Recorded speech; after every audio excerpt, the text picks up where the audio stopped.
and I was getting angry at myself, like actually angry at myself when what I need to practice and what I'm bringing into 2018 is just like crazy self-compassion for myself and anyone who's trying to manifest or create something in this world. Ignite your best life. Yoga is the spark. Hello, my friends. Happy holiday season, and welcome back to the Yoga Hacks podcast, where we take yoga off the mat and into our daily lives, especially needed during the holiday time. Today's episode is my thoughts, my reflections, lessons, inspiration that I wanted to share with you from 2017, sort of looking at the year in a retrospective. I'm also going to be talking about how I developed and made the Uplifted journal, the Uplifted journal / planner. This is a book designed for yogis, created by yogis. It has, oh my goodness, affirmations in it around the chakras, the Yoga Sutras, tons of affirmations from the community that we've gathered through years of communicating together on Facebook and on YouTube. It has journaling prompts around every single theme, around the lunar phases, and it's sort of like a hybrid day planner / journal. It's not so much a day planner that you'd use for like your appointments. It's more a self-care accountability system. So you can definitely put your to-dos in there, but it's really about tracking your yoga and meditation and self-care practice on a day-to-day basis. It has space for you to write your affirmations every single day. And again, there's hundreds of affirmations and journaling prompts in the book. So if you haven't gotten one yet, it's not too late. There still are some copies left, and you can go to the upliftedjournal.com. So no, the upliftedjournal.com to grab your copy. But one of the things I wanted to talk about in this podcast was sort of the struggle that existed in bringing this book into fruition. And I'm also just, again, as I said, wanted to chat about some of my big lessons that I'm taking from 2017 into 2018 in hopes that they're also relevant to you. All right, so let's start with the planner, the book.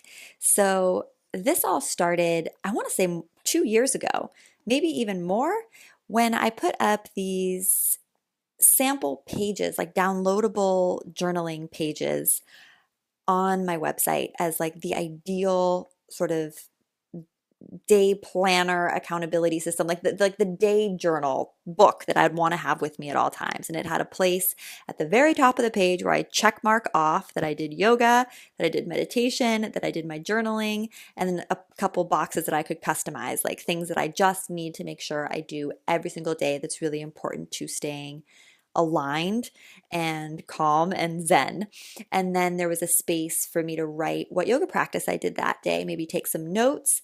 There was a space for me to write my affirmations, and I like to write my affirmations each 3 times in a row. Again, if you're someone who likes to speak your affirmations out loud, that's awesome. But for me, that always felt really cheesy.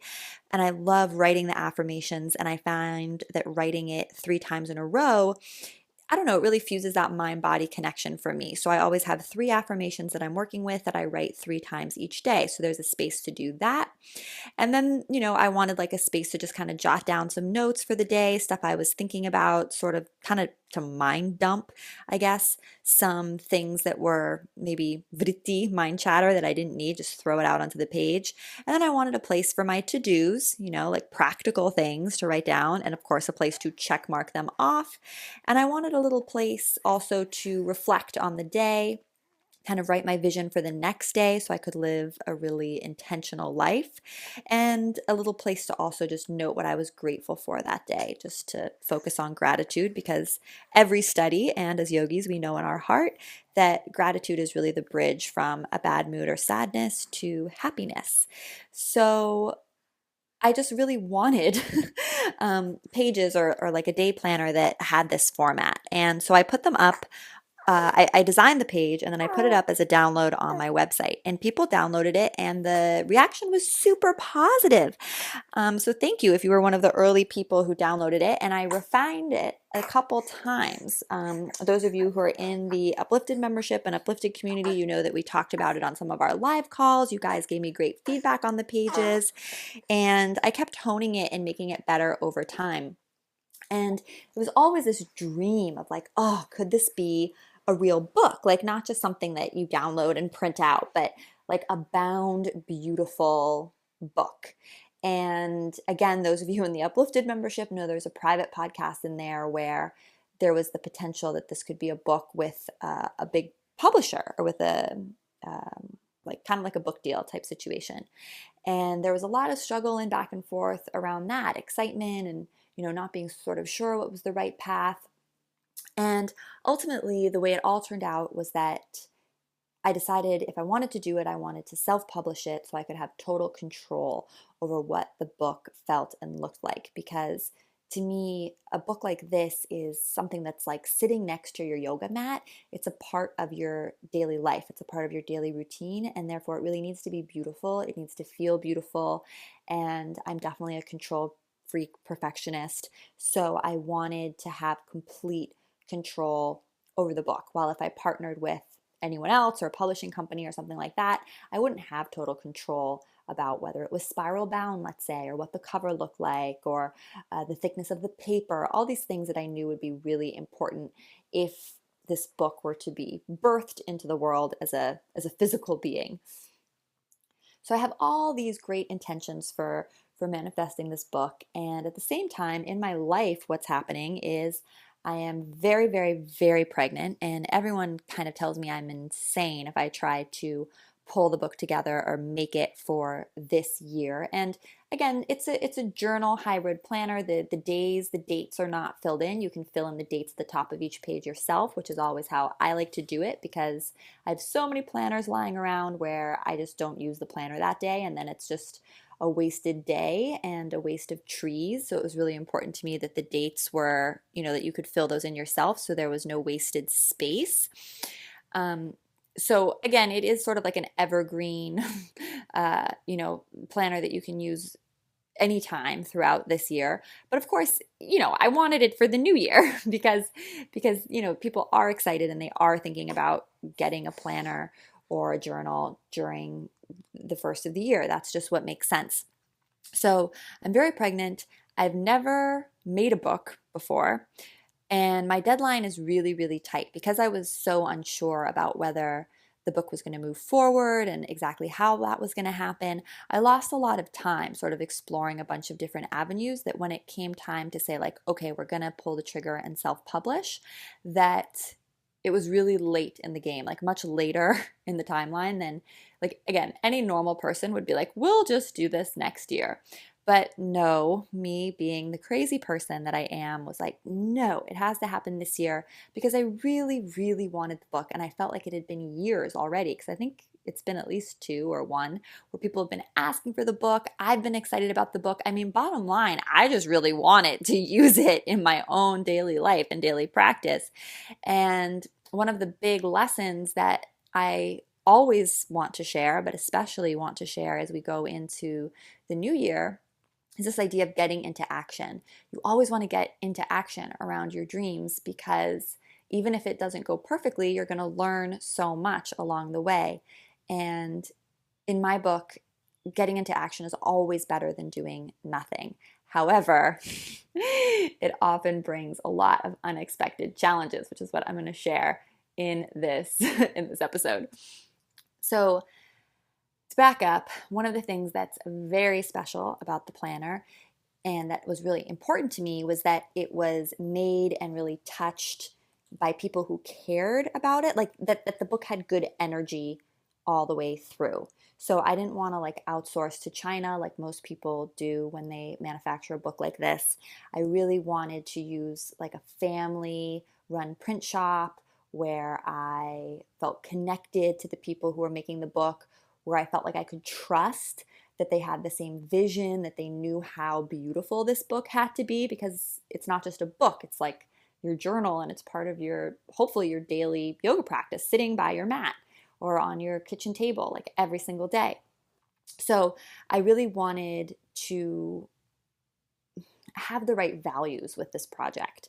So we used to make the book a family-run print shop in Mexico, where my editor and colleague who works with me on a lot of my yoga videos, Sarah, lives.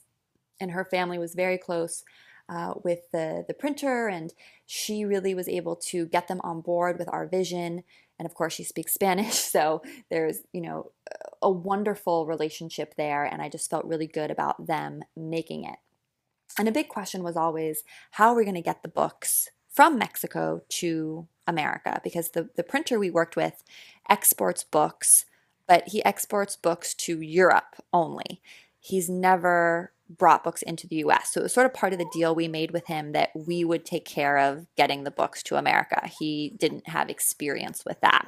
So he was going to pack them all up and put them in boxes for us and get everything ready, but ultimately we had to get them to America. So, of course, I did a bunch of research and I made a bunch of calls, and it's very expensive to move heavy objects like hundreds and hundreds and hundreds of books around. But I found what seemed like a good solution. And this is where I got a little bit, I don't know if unlucky is the right word. I decided to move the books through what's like a freight carrier. And when I talked to the folks, the customer service, or the person I talked to, I really grilled them. I was like, what paperwork do we need to get these books through? Really give me all the details. And ultimately, what this person told us was completely wrong. You can hear baby Alex is even getting upset. What this person told us was, I think they were just misinformed, or they didn't know, but they were basically like, you just need this one form and that's it. And I was like, really? Are you sure? And they're like, yep, that's all you need, just this one form. So we went for weeks, months, prepping that the books would be moved through this freight service, and that we only needed this one form, because that's exactly what I was told. So, of course, just like any artistic project, before we even get to ship the books anywhere, they got delayed in the manufacturing process. So, of course, the printer wanted the quality to be very high, which meant he wanted to reprint certain pages to get the grayscale perfect and just right. And then it ended up that the book is quite thick, because those of you who are in Uplifted and the Yoga Hackers group, you told me that you really wanted there to be at least 6 months worth of planner pages, like the accountability pages. And there's all these blank journaling pages too. And then there's all these affirmations and journaling prompts. It's like a mini book and a journal. And the book was getting thicker and thicker and thicker and thicker.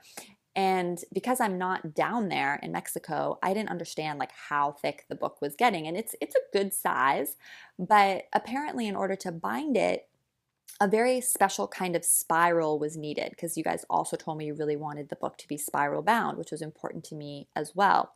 But as the book got thicker, a traditional spiral, like that I guess printers use for standard spiral binding, wasn't strong enough to hold it. And this didn't get fully clearly communicated to me. So there was a delay for the grayscale printing to perfect the grayscale. And then there was another delay that we had to actually order these custom spirals from Guatemala to come to Mexico. And then once we got the custom spirals, the printer, like the custom spirals were so custom that a normal spiral closer machine, I'm sure there's a more sophisticated word for that, but this fancy machine that kind of binds and closes the spiral, did not exist. And he had to get like a special machine in order to close the spirals. And then that machine broke when there was still like 20 or 40 books to do. Luckily, the hundreds before that, it worked.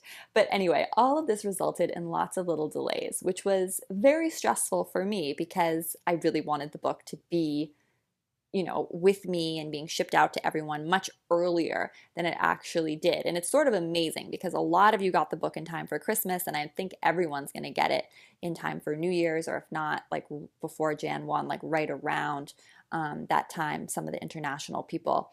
And I'm so proud of that, because you have no idea what we went through. And this is just the beginning.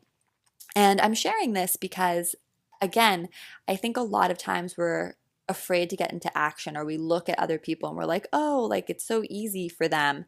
And I just want to share that for me, this project was really cool, but it was very out of my comfort zone. And I hope it inspires you to go out of your comfort zone, or maybe it terrifies you and you decide you never want to leave your comfort zone once you hear the rest of it.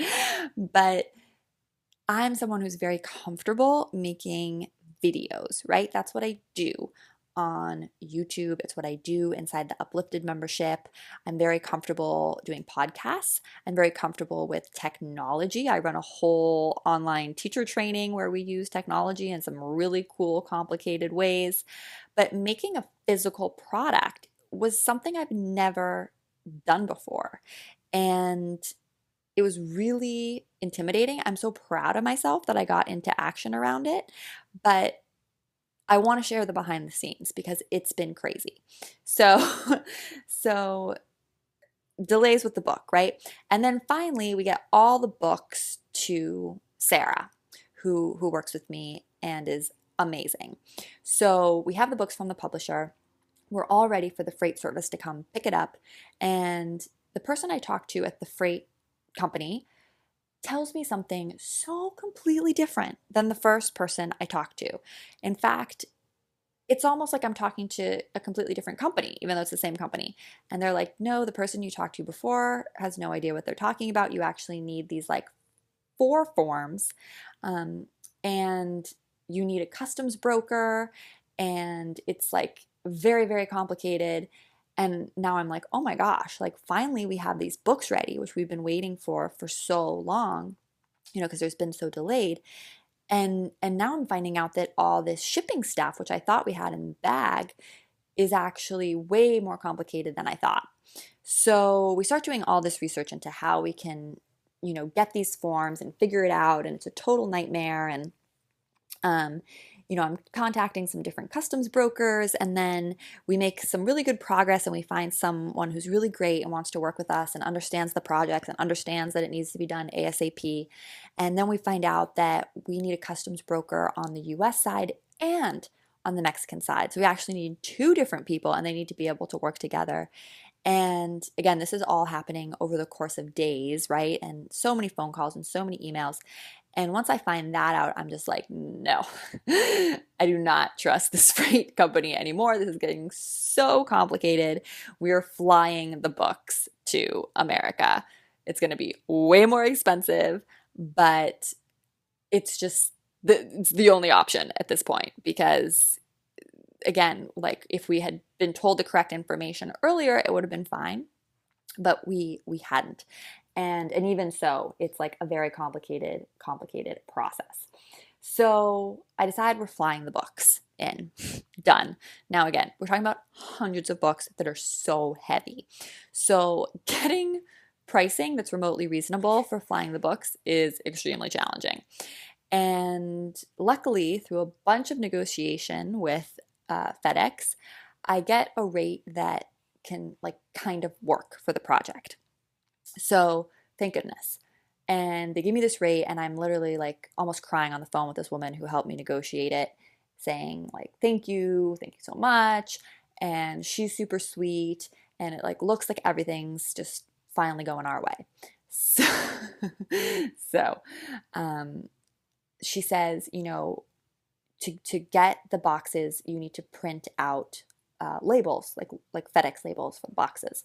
So I'm like, okay, no problem. And she said, because there's so many boxes, I mean, we're talking about like 50 boxes here. She's like, you want to make sure you use this special FedEx software to print the labels. So it's like all tracked as one shipment, even though there are multiple boxes within a shipment. She's like, we have tech support, they can help you.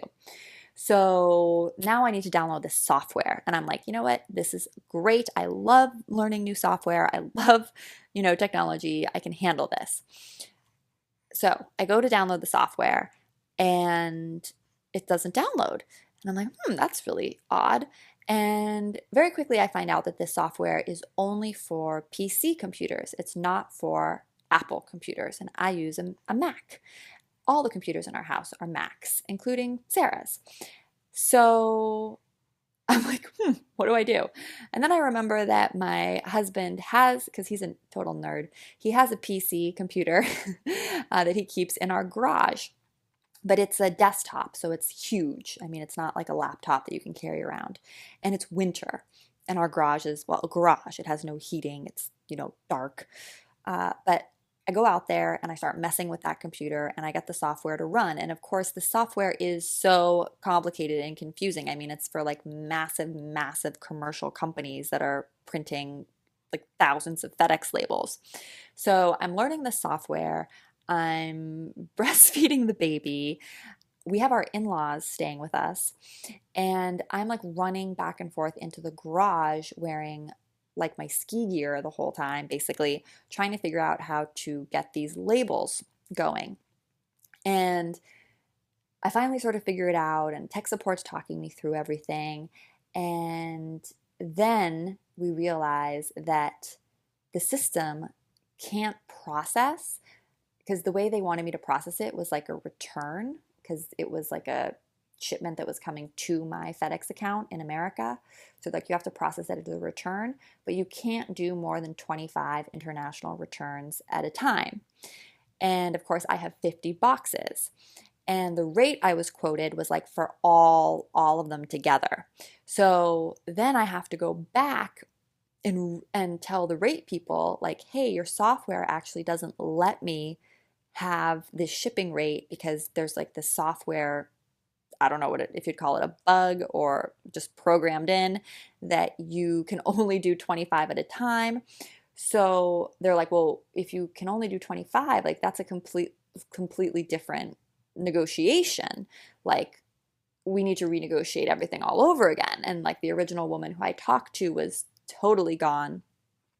So literally at one point, I'm using my mother-in-law's phone and I have the rates negotiation people on one line and tech support on the other line. And tech support saying that the rates people should have never allowed me to have like this many boxes as part of one shipment. And the rates people are telling me that the software people are crazy and they won't talk to each other. So again, I'm like using my mother-in-law's iPhone and have my iPhone, and I put them both on speaker, like, and force them to talk to each other. I'm like breastfeeding my baby like throughout this whole interaction, and he's like chiming in as he does throughout all of this. And then the minute any conclusions are come to, or I need to test anything, I need to run back out to the garage.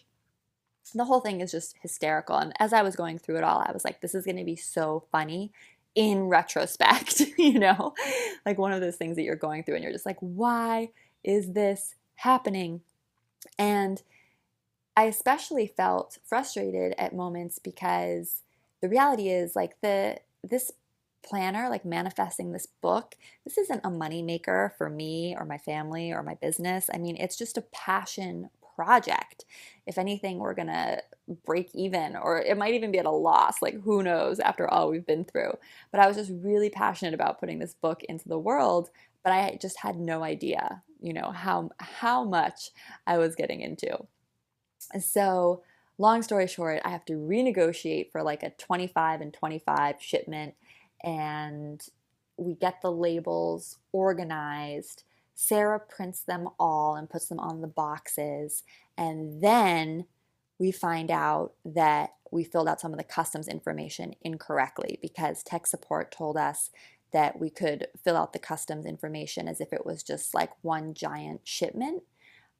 But the way they ended up printing the labels, it was like every single box had a very high value. Like every box had the value of the whole shipment. And we were like, that's going to raise some flags at customs. So we had to redo everything. Sarah had to reprint all the labels. To put this in perspective, we're talking about like 50 boxes, and each box has a label, and each label, because of all the customs forms and everything, is probably like 5 pages each. So meanwhile, I'm like crying at the amount of trees we're wasting. Sarah's running around like a crazy person. There are no like FedEx stores, like office fronts in Mexico, like there are in America.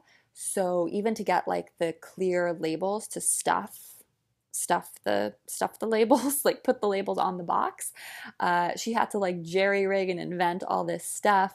It was completely crazy. And then finally FedEx in Mexico comes to pick up the boxes, and they tell us that like the way we've put the customs forms in the box is like totally wrong, and that they've never seen a shipment like this go by air before, and are we sure it's not going by freight? And so they leave and don't take it. So they ultimately have to come back like the next day. It was, I can't even tell you. And throughout all of this, my in-laws are here. We're supposed to all be like relaxing, having this like holiday time with the baby. And of course, I'm total mess, like hair standing on end, on the phone 24/7, running out to the garage in my ski pants and mittens. Every time I'm not breastfeeding the baby to like work on the labels or work on something crazy. Again, total insanity. But it all ended up being worth it, because once we got the books to FedEx, there was a very scary day and a half where it like went off the radar tracking wise and was somewhere in Mexico. But then all of a sudden, the books arrived, and they actually arrived earlier than FedEx said they would. So again, that's like finally a good thing, like amazing thing happening. Oh my gosh, they got here earlier. The problem was we weren't ready. Like literally, FedEx rings our doorbell, and it's like 3 days or 4 days sooner than the books were supposed to get here. We don't have any space cleared out. I don't have any of my workflow and kind of like people, like everything I had prepped for shipping. I had none of it organized. They're just like, ding dong. Hi, we have like 50 boxes. This is where I thought my husband might divorce me. But somehow, somehow we rally through, we like clear space in the garage, we get all the boxes, and I'm like, this is amazing. I can finally ship, and I can ship, a little earlier. And I start looking, and all my packaging for the books, like what I'm going to put the journals and the planners in to ship them out, is really weird. Like it's not here yet. And I had two different types of packaging that I was using: boxes and sort of like these padded envelopes.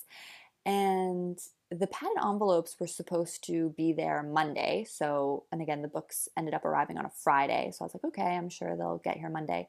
But the boxes were supposed to be there that day. And they weren't there. And then basically what happened is, because of the holidays and just random freak delays, I didn't have any packaging. I had like 50 envelopes that I had for just like when I ship other stuff, like my yoga blocks and things like that. So 50 books, like for the first people who ordered, like they went out ASAP. But then after that, it's like I had all the books. I'm desperate to ship them, but I have no packaging. And it's like, again, this is why I have to share the story, because I was just like, you can't make this stuff up. The boxes, which again are sent by like a super reputable company. I've ordered from them before. It's always like 1 day shipping. They're insanely fast, insanely responsive.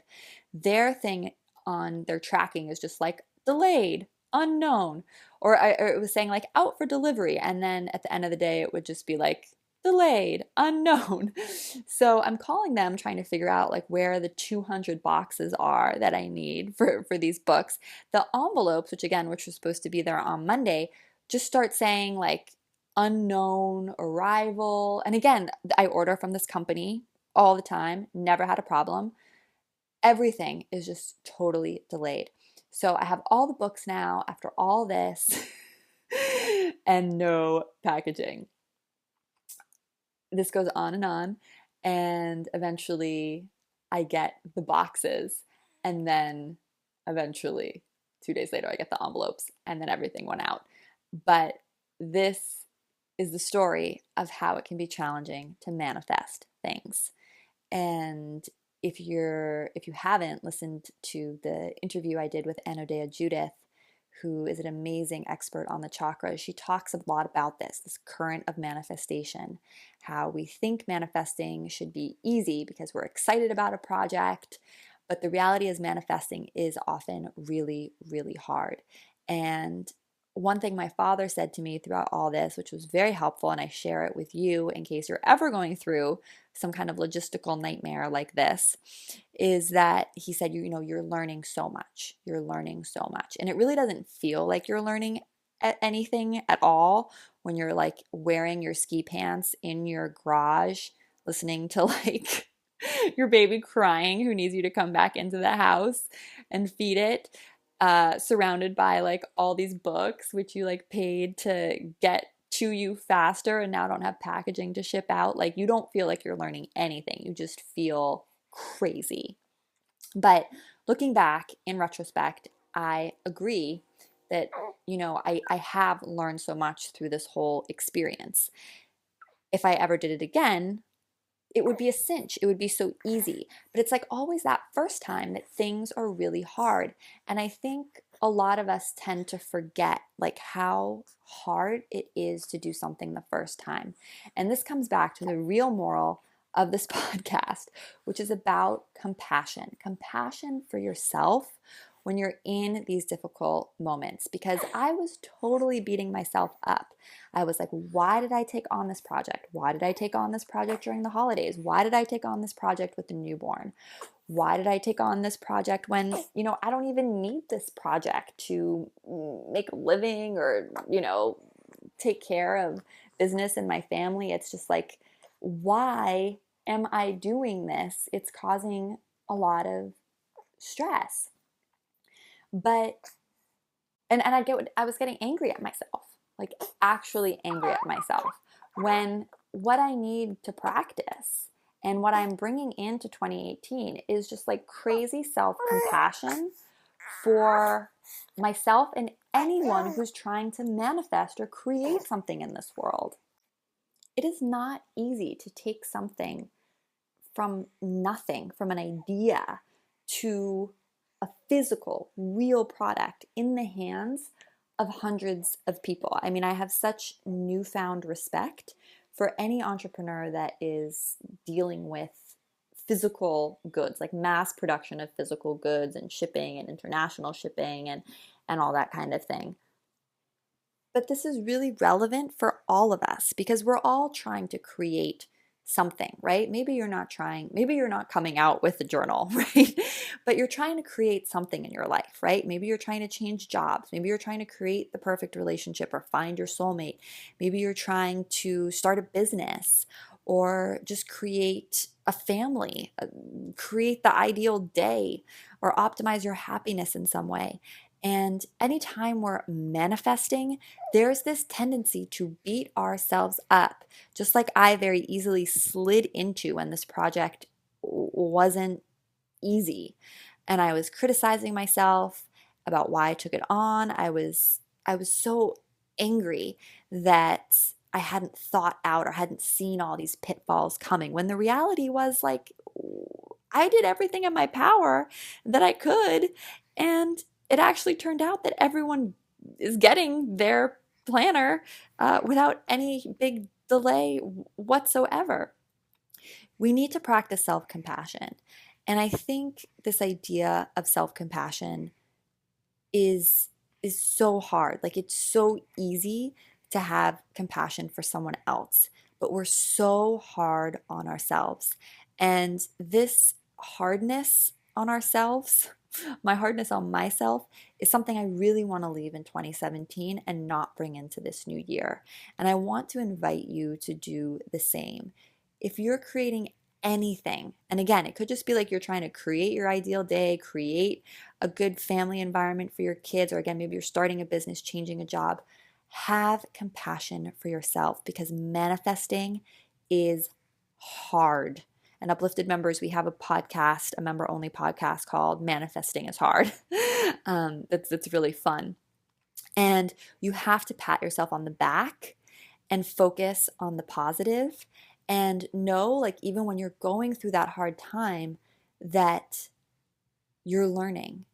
And it's okay if things are like in a state of chaos for a little bit, because it'll be okay. And what helped me know that it would be okay. I mean, I didn't know it was going to be okay. But one thing I did is I prayed. As silly as that might sound, I prayed for the books to get here. I prayed for the books to be beautiful. When people would ask me how I was doing, I'd say, I'm great, but I'm really worried about this particular project. Can you pray for me? A lot of people in Uplifted, if you PM me or you've messaged with me, you know I literally asked, pray for the books all the time. I don't know exactly if that helped, but it certainly helped my mindset. So you can sort of offer up your efforts to something greater than yourself. Second thing you can do is just think of what the worst case scenario is, opposite of positive thinking, but sometimes it's helpful to just be like, what's the worst that could happen? And I was okay, well, the worst that could happen would be like the books never get here, they're somehow destroyed or, something like that. And the worst thing that could happen was like I have to issue a bunch of refunds and I'm, in the hole for like a lot, pretty lot of money if that had happened. But again, it's just money, right? It's just money. I'm safe, my beautiful baby's safe. I'm still have a home. I still have a husband who luckily has not divorced me throughout this whole process, so that's awesome. So it's just putting things in perspective, I think, can be really helpful when you're going through something like this. Like if the worst case scenario is that like you and the people you love are still healthy and safe, that's something really good to focus on. And then that third piece is the self-compassion piece. And this is, I think, an energy shift that's happening. When I try to describe or think about the big energy shift that I think is happening right now in the world or in our community, in the yoga community, 2017 to 2018, that I'm most interested in, it's this shift toward self-compassion, in the direction of self-compassion. When are we going to be able to speak to ourselves the way we would speak to a good friend? When are we going to be able to take it easy on ourselves and comfort ourselves and say, hey, you're doing a great job. This is a learning experience or whatever. Like, give that space and love to ourselves the way we would to our children and our friends and our loved ones. This is so hard to practice, and it is so essential because when we love and have compassion for ourselves, we show up a million times brighter for all our tasks, for our loved ones. It really is about self-care, which I think is one of the reasons I was so passionate about manifesting the planner, because the planner, the Uplifted Planner Journal, is about self-care. It's about tracking self-care. It's about an accountability system for self-care. I just feel like there's this collective energy that's about softening, that's about easing up, that's about achieving more, but in a way where we're less hard on ourselves. That's what I'm really interested in. And if you are an Uplifted member, I have a special gift, which is a 45-minute guided visualization around this concept of softening, and specifically around integrating everything you might have gone through in 2017 and setting your intentions for 2018. So if you're an Uplifted member, make sure to check out that special member-only guided meditation that I've put together for you for this exact period for the new year. And if you're not a member, consider joining us. If you feel called, upliftedyoga.com is where you can get all the info. Looking back, I don't have regrets. I am so glad that I pursued the book this year, that it's in my hands. I feel like I learned so much, and I'm really, really happy with how it came out. The pages are beautiful and thick. They don't bleed through. That was a huge thing I was concerned about. So you can use different kinds of pens or markers on there, and they will not bleed through to the other side. The color printing is beautiful. The print job is just gorgeous. The spiral is beautiful. The cover is beautiful. Of course, I'm a total perfectionist, so there's tiny things that I would enhance if I were doing this all again. But really considering how quickly we pulled this project together, I'm so proud of it. And you can still get a book if you haven't ordered one yet. Go to upliftedjournal.com because there's never going to be a book that's like this one that has the whole story and all the energy of all the people who touched it, which I can really feel when I hold the book, like how much this book has gone through. There's never going to be one like this. We may print it again in the future. We may not. I'm still figuring that out, but it won't look like this one. It won't be like this one. It won't feel like this one, which is so beautiful and so unique and so special. So if you haven't yet ordered a journal, make sure to do that before we run out. This is also a really ideal time to join Uplifted if you haven't already. This is a time period that's like just so ripe with setting intentions, creating community and infrastructure for you to succeed in your yoga goals and your meditation goals in the new year with a family and a support system, and get connected to me and so many others on this path. Uplifted really is truly amazing, and if you're a member who's listening, just you inspire me, and yeah. So thank you for listening all the way to the very end if you're still with me. I would love to hear if you have a project that was like this planner project was for me, something that was super challenging or something that you were beating yourself up for when it was happening, or something really difficult that you manifested and it was an uphill battle, but you learned so much. I would love to hear in the comments below or in our private Facebook group what that experience was for you. So if you're listening on YouTube, you can put it on the comments on YouTube. If you're on iTunes, of course, leave a rating or review, but hop on over to the private Facebook groups where all the action happens. Yoga Hacks, Yoga HACKS community.com is going to redirect you to the free Facebook group. And if you're an Uplifted member, you know you have our special private group.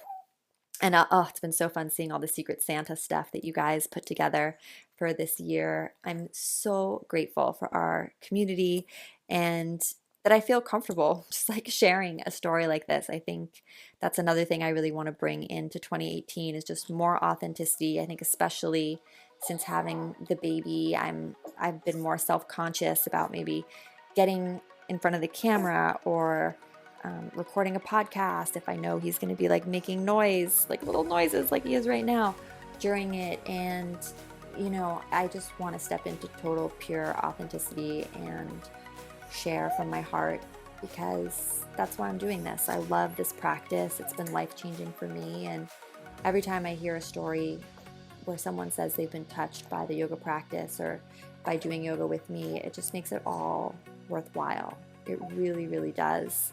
This practice is such a gift. And yeah, I love you guys so much. I'm wishing you a happy new year. From my heart to yours, namaste. This episode was brought to you by Uplifted, TriBrett's membership community for people who want to enrich their life through yoga for free at brettlarkin.com/uplifted. Yoga obsessed? Join Brett for yoga teacher training at brettlarkin.com/train. And don't forget to give back. Like this podcast, leave a rating or review. Share this with someone you love. Remember, now is the time to dedicate yourself to what matters most. From my heart to yours, namaste.